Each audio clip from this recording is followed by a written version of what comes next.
Fala pessoal, tudo bem? Inaugurando uma nova disciplina, nossa prática previdenciária, nós vamos iniciar a disciplina do processo judicial previdenciário com ênfase no procedimento dos juizados especiais federais. É uma disciplina grande, importantíssima para o exercício do direito profissional previdenciário em demandas que precisem ir para o Poder Judiciário. Nossa disciplina, ela acaba sendo distribuída em duas grandes etapas. A primeira etapa, que vamos iniciar hoje, envolve peculiaridades do processo judicial previdenciário. Bom, eu não sou professor de processo, mas acabei me especializando. Não vou ensinar institutos básicos, isso é pressuposto do curso. O meu foco é o seguinte, é trabalhar os institutos do direito processual civil nas peculiaridades do direito previdenciário, fazendo uma mescla do que eu chamo de processo judicial previdenciário. Eu, por exemplo, e hoje vamos trazer o grande tema da competência jurisdicional, tão alterada em 2019 na questão da competência delegada, pela emenda 103 de novembro de 2019 e a lei 13.876. Eu não vou explicar para você o que é competência, eu vou trazer o detalhamento de regras de competência no âmbito do direito previdenciário. Então, a primeira etapa dessa disciplina envolverá o estudo geral do processo judicial previdenciário. Já a segunda, talvez até com maior grau de importância, vai trazer o juizado especial federal, em primeiro grau, na turma recursal, e aquela parte mais complexa, que vamos trabalhar muito bem, com muitas alterações, inclusive, do final de 2019, que é o procedimento no âmbito da turma regional de uniformização, na turma nacional de uniformização, o pedido de uniformização ao STJ, o recurso extraordinário, fechando com fase de execução no Juizado Especial Federal. Rapidamente, sem prejuízo de trazermos até outros temas, eis a ementa da nossa disciplina do processo judicial previdenciário, com ênfase no procedimento do JEF. Questões processuais judiciais práticas sobre benefícios previdenciários. Competência jurisdicional, que é um tema grande, que é o tema que nós vamos enfrentar hoje. Coisa julgada, prévio requerimento administrativo, ação rescisória, prerrogativas do INSS em juízo, intervenção do Ministério Público, pedido nas ações previdenciárias, honorários advocatícios, juros e correção, tema que finalmente em 2019 o STF matou essa novela. Essa é a primeira etapa. Depois vamos partir para o Juizado Especial Federal, em primeiro grau, em grau recursal. Vamos falar de embargos de declaração, recurso inominado, agravos internos e externos no âmbito do JEF, o pedido de informização para a turma regional, para a turma nacional, para o STJ, o recurso extraordinário no STF. Vamos fechar com a fase de execução. É uma ementa meramente exemplificativa, pois, além desses temas aqui, eu sempre trago temas novos para enriquecer ano a ano a nossa disciplina. Essa foi a apresentação. Neste primeiro encontro, vencido isto, nós vamos trabalhar com a competência jurisdicional para demandas previdenciárias, um tema que sofreu uma modificação significativa no segundo semestre de 2019, no que concerne à competência delegada da Justiça Federal para estadual. Vamos trabalhar com toda essa situação que ainda é bastante controvertida. Bom, o INSS ostenta a natureza jurídica de uma autarquia da União. Daí que nós podemos cravar como regra geral que as ações que são promovidas contra o INSS terão a Justiça Federal como seu foro natural. Essa regra de competência, como diz o professor Fred E., que foi um professor há muitos anos atrás, adota como regra geral o critério ex ratione personae, em razão da pessoa, sendo a autarquia federal, com base no artigo 109 da Constituição, lá no inciso 1, as ações propostas contra autarquias federais, elas devem ser tramitadas no âmbito da Justiça Federal. Podemos cravar isto como a regra geral. Esta regra geral vai ter duas situações excepcionais, já citando, que são benefícios por acidente do trabalho, que vão para a Justiça Estadual, ou ainda situações que poderão ser ajuizadas na Justiça Estadual, na competência federal delegada. Então, nós teremos duas exceções que nós trabalharemos em frente.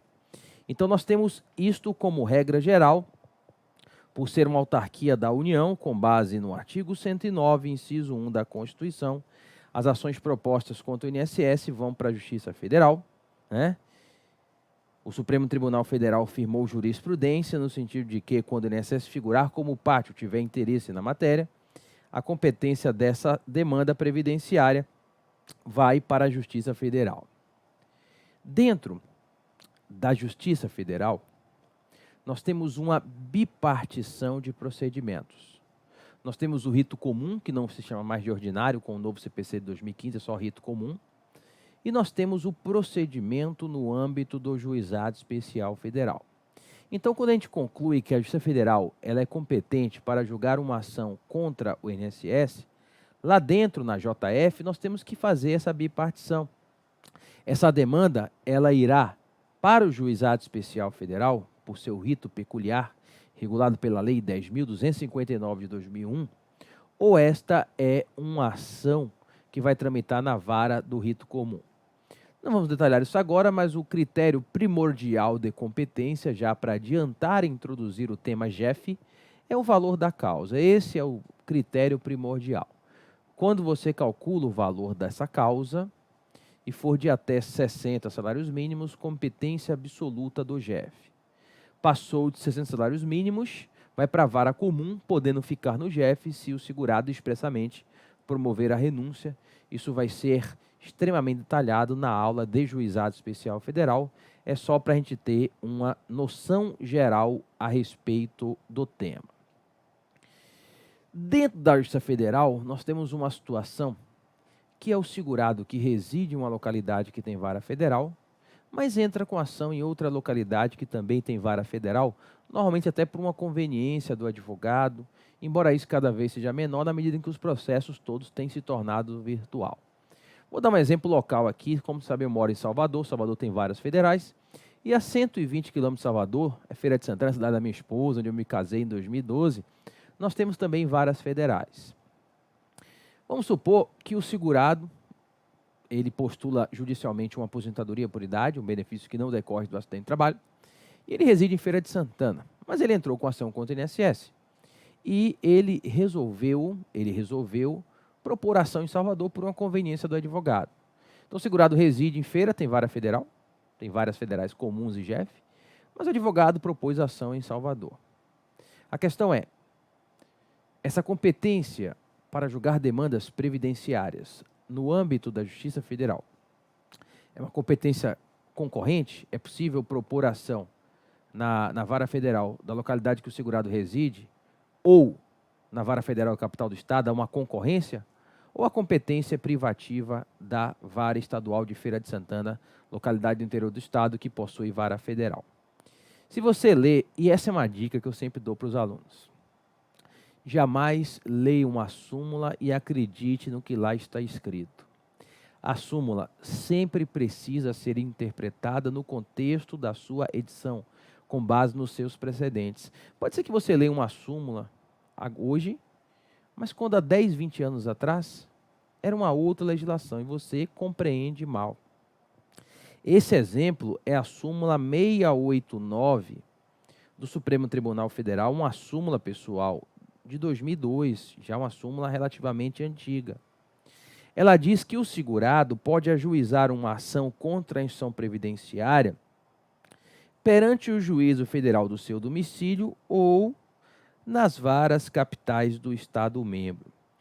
Quando eu dou aulas presenciais, uma nossa pós-graduação presencial aqui em Salvador, do Especial Jus, em parceria com a Faculdade Batista, eu sempre gosto de colocar umas cascas de banana para os alunos, para eles caírem e aprenderem. Aí eu pergunto normalmente isso e boto a súmula na tela. Aí sempre tem um aluno que fala, professor, aí, ó, é claro que pode ser em Feira de Santana ou em Salvador, súmula 689. Não sei porque você está perguntando isso, é bobo. Eu falei, não, se fosse bobo eu não estaria perguntando, porque eu não sou bobo. Eu tenho outros defeitos, burro eu não sou, nem bobo. Essa súmula, quando foi editada em 2002, o GEF ainda estava começando. Os precedentes da súmula 689 são precedentes de vara comum. Daí que a pergunta que eu fiz para vocês, que foi generalista de propósito, se for vara comum, que são as demandas previdenciárias que não envolvem o acidente do trabalho, de competência do seu trabalho, com valor da causa acima de 60 salários mínimos em que não houve renúncia, se for uma ação contra a vara Rio Comum, pode ser em Feira e pode ser em Salvador, é tranquilo. A questão é que é até prevalente hoje, embora o STF não tenha julgado o tema, a questão é, a súmula 689 se aplica ao rito do GEF? Aqui na Bahia, pelo menos, tem prevalecido que não. E isso depende de localidade para localidade. Mas como eu tenho muito aluno no Brasil todo, rodo também, embora viaje hoje pouco, mas tenho as opiniões, porque a lei do GEF, que nós vamos estudar na segunda etapa, ela prevê que onde tiver vara do GEF instalada, a sua competência é absoluta. E quando você entra com essa ação, segurado especial morando em Feira, entrando com ação em Salvador, em Feira tem vara do GEF Salvador também, sabe o que o juiz do juizado especial aqui de Salvador faz? Declara incompetente. Ele fala com base na lei 10.259 de 2001, que prevê que onde houver vara do juizado especial federal, a competência é absoluta, e considerando que, conforme comprovante de residência dos autos, o segurado mora em Feira de Santana tem juizado especial federal, declaro-me absolutamente incompetente, ou extingue o processo, porque o juizado estadual, que é a Lei 9.099, no artigo 51, manda extinguir, mas alguns juízes com senso melhor para aproveitar o processo remetem o processo para a vara de Feira de Santana. Então, aqui nós podemos estabelecer duas premissas para iniciar o nosso interessante curso de competência previdenciária nesta aula.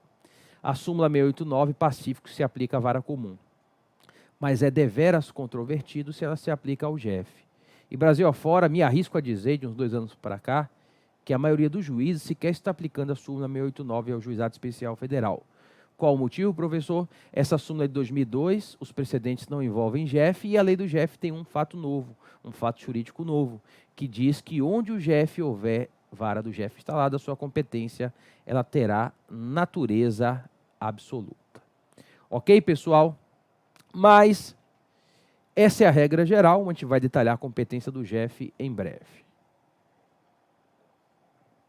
A primeira exceção à regra geral, em que a ação proposta contra o INSS vai para a Justiça dos Estados e do Distrito Federal, são as ações envolvendo os acidentes de trabalho. Por que, professor, acidente de trabalho não vai para a Justiça Federal? Por uma opção do legislador constitucional que, em outubro de 1988, 5 de outubro de 1988, cerca de 16 horas, foi promulgada a Constituição Federal.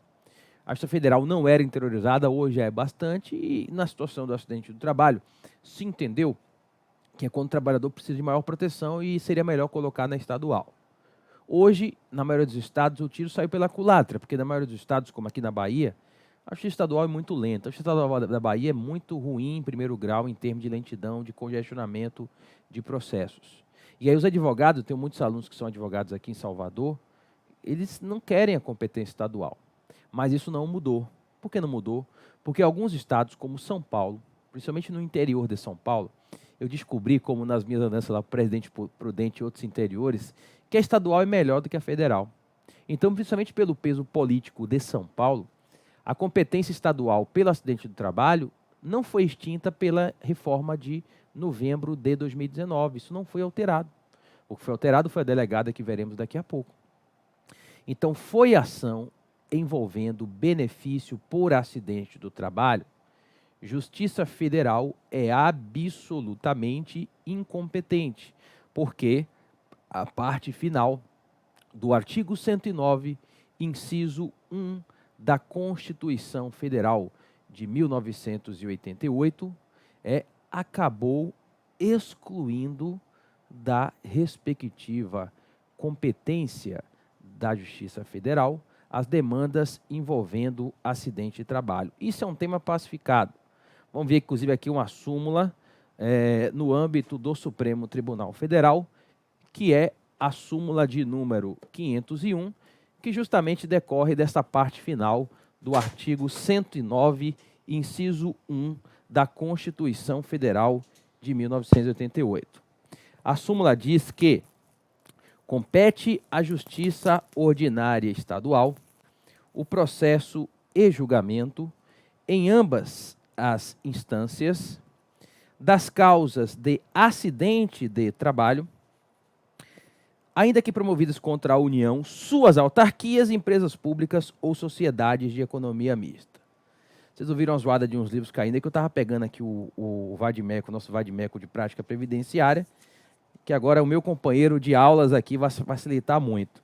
Quando a gente abre o artigo 109, inciso 1 da Constituição, lá vai estar dito: aos juízes federais compete processar e julgar as causas em que a União, entidade autárquica como INSS, ou empresa pública federal forem interessadas na condição de autoras, rés, assistentes ou oponentes, exceto as de falência de acidente de trabalho e as sujeitas à justiça eleitoral e à justiça do trabalho. Bom, nesse sentido, se foi acidente de trabalho, meu amigo, minha amiga, esqueça a Justiça Federal. Vai para a Justiça Estadual. E aqui nós temos que saber quais são os benefícios por acidente do trabalho e quais são os segurados que possuem direito a benefício por acidente do trabalho. Essa disciplina é diretamente correlacionada à disciplina de benefícios previdenciários por acidente do trabalho. Mas a gente sempre reprisa. O que acontece? Existem 4 benefícios previdenciários que têm 2 códigos de concessão. Um código para quando é acidente do trabalho e outro código para quando não é acidente do trabalho. Esses benefícios são aposentadoria por incapacidade permanente, porque a aposentadoria por invalidez é coisa do passado. A nomenclatura foi modificada tanto no regime próprio do servidor federal quanto no regime geral, desde 13 de novembro de 2019, por intermédio da emenda 103. Mas a gente ainda chama nas aulas aposentadoria por invalidez, até por um vício de linguagem. Tem vários momentos que eu ainda esqueço, eu chamo invalidez. Aí quando eu lembro, aposentadoria por incapacidade permanente. Auxílio-doença, que, embora não tenha sido modificada a nomenclatura na emenda 103, vai chamar auxílio-incapacidade ou auxílio-incapacidade temporário, né? Auxílio temporário por incapacidade, isso vai ser alterado. Auxílio-acidente e a pensão por morte, tá? Esses 4 benefícios previdenciários no âmbito da nossa autarquia de previdência têm 2 códigos de concessão. Um para quando é acidente de trabalho, o outro para quando não é. Quando for acidente de trabalho e houver indeferimento, ou então quer restabelecer ou quer revisar a renda mensal, a competência será da Justiça Estadual, uma competência originária, cujo eventual recurso deve ser direcionado para o Tribunal de Justiça. Isso vale tanto para a concessão do benefício, para a manutenção do benefício ativo, para a revisão da renda mensal e para o seu restabelecimento, ok? Então foi concessão, manutenção, restabelecimento ou mesmo revisão de renda mensal de uma aposentadoria por incapacidade permanente por acidente do trabalho, de um auxílio-doença acidentário, de um auxílio-acidente por acidente de trabalho ou de uma pensão por morte por acidente de trabalho. Esqueçam Justiça Federal. Essa demanda será diretamente ajuizada na Justiça Estadual. Isto abarca, inclusive, os acidentes de trabalho por equiparação, que são as doenças ocupacionais do artigo 20 e os acidentes equiparados de trabalho do artigo 21 da Lei 8213, também pacificado. Vejam aqui o STJ informativo 542. Compete à Justiça Estadual e não à Justiça Federal processar e julgar a ação que tenha por objeto a concessão de pensão por morte decorrente de óbito de empregado ocorrido em razão de assalto sofrido durante o exercício do trabalho.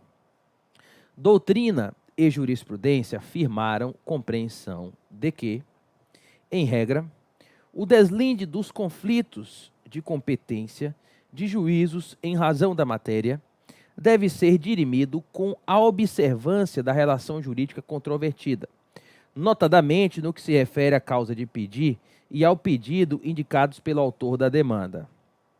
Na hipótese, a circunstância afirmada não demota acidente de trabalho típico ou próprio, disciplinado no caput do artigo 19 da Lei 8213, mas acidente de trabalho atípico ou impróprio, que por presunção legal recebe a proteção na linha A do inciso 2 do artigo 21 da Lei de Benefícios.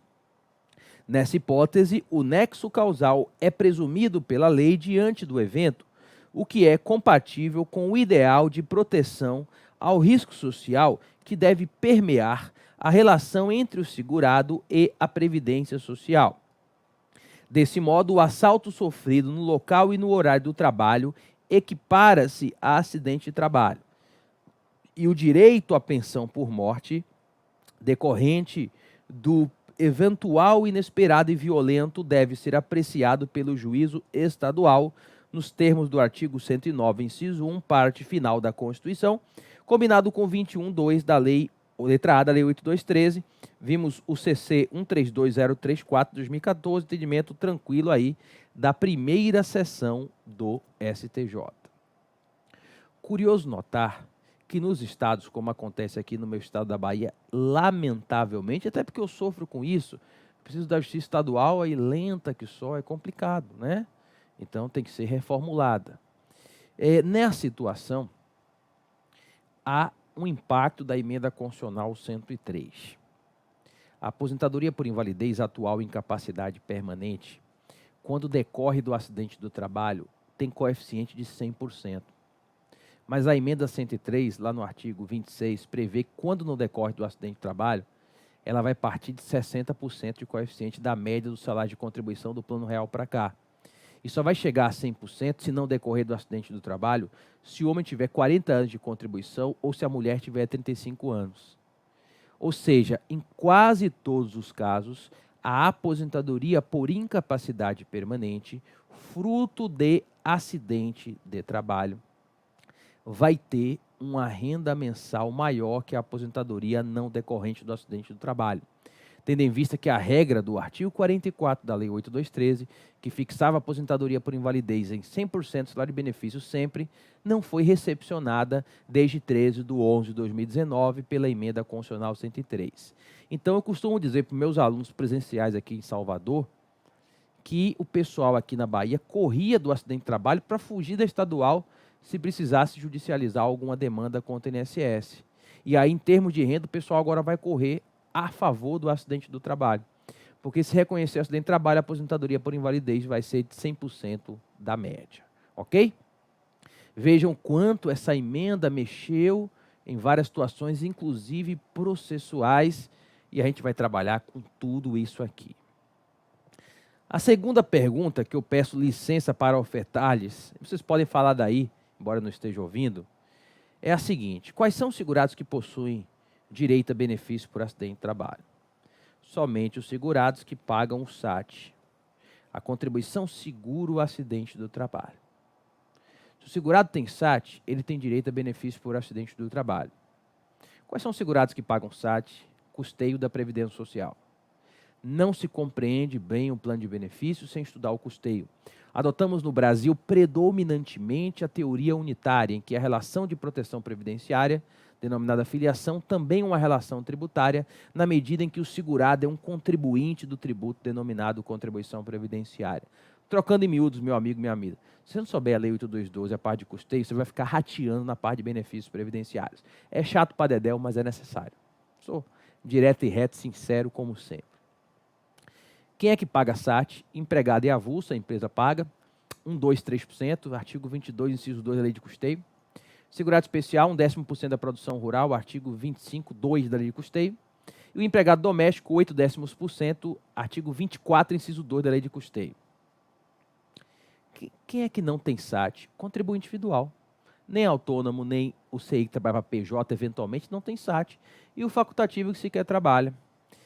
Ora, se contribuinte individual, quer autônomo, quer que labora para PJ e o facultativo não pagam SAT, qual é a única conclusão juridicamente adequada que nós podemos chegar?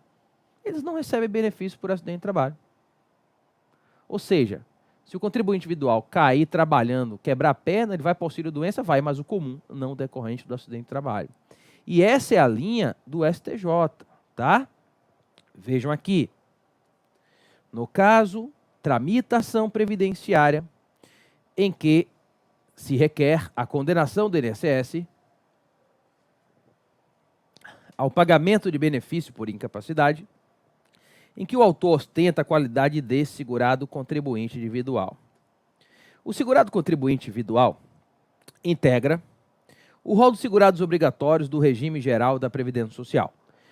O artigo 12, inciso 5 da Lei de Custeio, o artigo 9º, inciso 5 do Decreto 3.048 de 99, com a redação dada pela Lei 9876, elencam quem são os segurados contribuintes individuais. São igualmente segurados contribuintes individuais o médico residente, por força da Lei 6932, o cônjuge companheiro do produtor que recebe a área explorada e o bolsista da Fundação Nacional do Exército e o árbitro de competições desportivas. Consoante o artigo 19 da Lei 8213, somente os segurados e empregados, inclusive temporários, trabalhadores avulsos e segurados especiais, fazem jus aos benefícios por acidente do trabalho.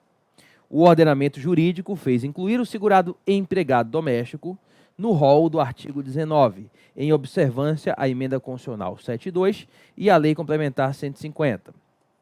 O artigo 109.1 da Constituição, ao excetuar da competência federal as causas de acidente do trabalho, abarcou tão somente as lides estritamente acidentárias, movidas pelo segurado contra o INSS.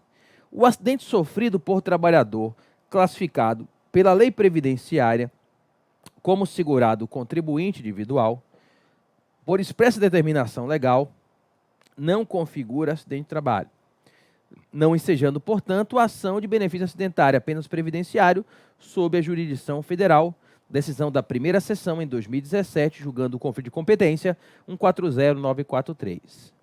Razão pela qual toda ação previdenciária de contribuinte individual, quer autônomo, quer aquele que labora eventualmente para uma pessoa jurídica, assim como de um segurado facultativo, são ações que não precisa nem pensar, Justiça Federal. Por quê? Porque não tem acidente de trabalho, logo não tem competência originária da Justiça Estadual. Então eles vão receber um auxílio doença comum, uma aposentadoria por invalidez comum, uma pensão por morte comum. Eles não recebem auxílio acidente porque o auxílio acidente não é devido a contribuinte individual e facultativo diante da exclusão legal. Artigo 18, parágrafo 1º da Lei 8.203. Fiz a vocês 2 perguntas e tomo a liberdade de fazer uma terceira pergunta. Qual a posição do STJ sobre competência dos benefícios por acidente do trabalho do segurado especial? Isso aqui é interessante. É uma questão histórica que reflete efeitos até hoje e que gera confusão. Até 2011, quem julgava regime geral de previdência social no STJ era a 5ª e a 6ª turma, que é a 3ª seção, que são as turmas criminais. Isso mudou de 2012 para cá, passou para a 1ª e 2ª turma, que é a 1ª seção, que são as turmas de direito público.